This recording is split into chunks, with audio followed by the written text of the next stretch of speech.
গণভোটের প্রশ্নে এসেও আমরা দেখছি রাজনৈতিক দলগুলো তার কাজ খেলছে হা বা না, কিন্তু কিসের উপর হা কিসের উপর না, কেন হা কেন না, এই ধরনের কোনো ব্যাখ্যা কিংবা আলোচনা হাজির নেই। ফেসিবাদ বিরোধী সকল পক্ষের মধ্যে যে অভূতপূর্ব ঐক্যের ফলে আমরা আজকের বাংলাদেশ পেয়েছি, আগামীর বাংলাদেশ পাওয়ার পথে একটা শঙ্কা তৈরি হয়েছে।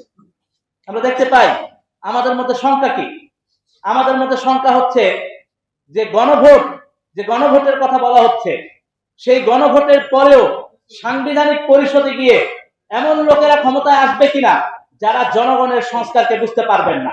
আমাদের মধ্যে এখনো শঙ্কা হয় নির্বাচনের দিন ভোট কেন্দ্র ব্যালট বাক্স ছিনতাই হবে কিনা, এবং সেইখানে এমন কেউ ক্ষমতায় যাবেন কিনা যারা দুর্বৃত্তায়নের রাজনীতি করতে পছন্দ করে।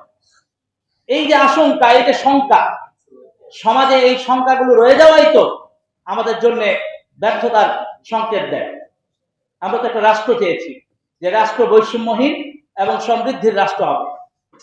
এবং আপনারা দেখেন রাষ্ট্র কাঠামোর পরিবর্তনের বেলায় সমস্ত রাজনৈতিক দলগুলো যখন আলাপ করছেন, সেই আলাপের সাথে গণমানুষের কোনো সংযোগ নাই। জনগণ জানে না সংস্কার কি। জনগণ একটা বাংলাদেশ চায় যে বাংলাদেশে আর কখনো তাদের উপর হাসিনার মতো ফেসিবাদ কায়েম করতে পারবে এরকম শাসক যেন না বসতে পারে। বাংলাদেশের মানুষের খুব কমন জায়গা, বাংলাদেশের মানুষের চাওয়া পাওয়ার জায়গা খুব কম। সেই জায়গা থেকে আমরা দেখেছি জনগণের সাথে সংযোগ হয় না এই সংস্কার।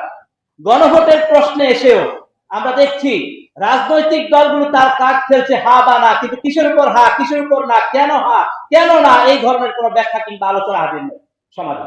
কেন আমাদের রাষ্ট্রটাকে ওইরকম করতে হবে, কি করে করলে পরে বাংলাদেশ রাষ্ট্র জনগণের হবে, এই আলোচনা রাষ্ট্রীয় দলগুলোর পক্ষ থেকে নাই। বরং তারা বলছেন যে এই সংস্কার আমি চাই, এটাই জনগণের, এই সংস্কার আমি চাই না, এটাই জনগণের।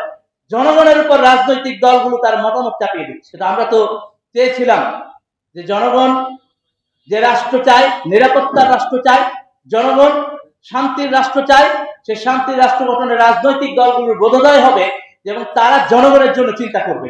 কিন্তু আমরা দেখতে পেয়েছি তারা জনগণের জন্য নয়, তারা আসনের, তারা ক্ষমতার চেয়ারের চিন্তা করছে, যেটা অত্যন্ত দুর্ভাগ্যজনক। এই যে রাষ্ট্র, এই রাষ্ট্রে আস্থার সংকট তো হবেই, কারণ আপনি জানেন না যে কে চেয়ারে বসবে।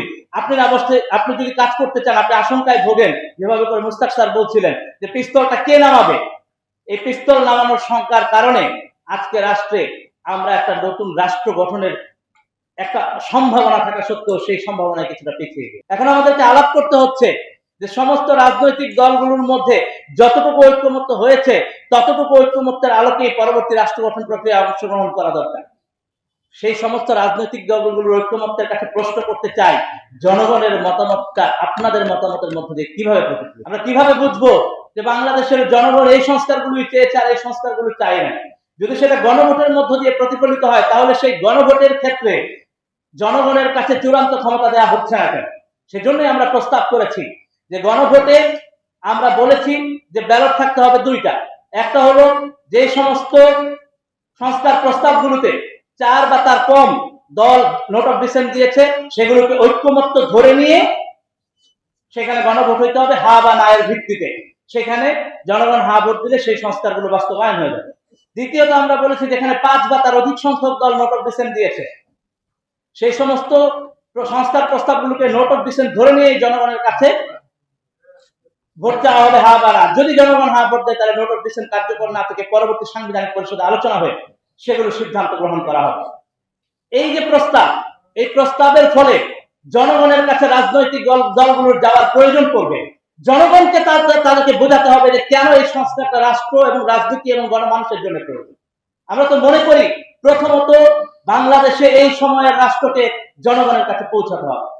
আনফরচুনেটলি দীর্ঘদিন ধরে রাজনৈতিক দল কিংবা রাজনৈতিক ব্যক্তিবর্গের কাছে যে মানসিকতা আমরা পেয়েছি, ওনারা সমস্যা জিইয়ে রাখতে চান।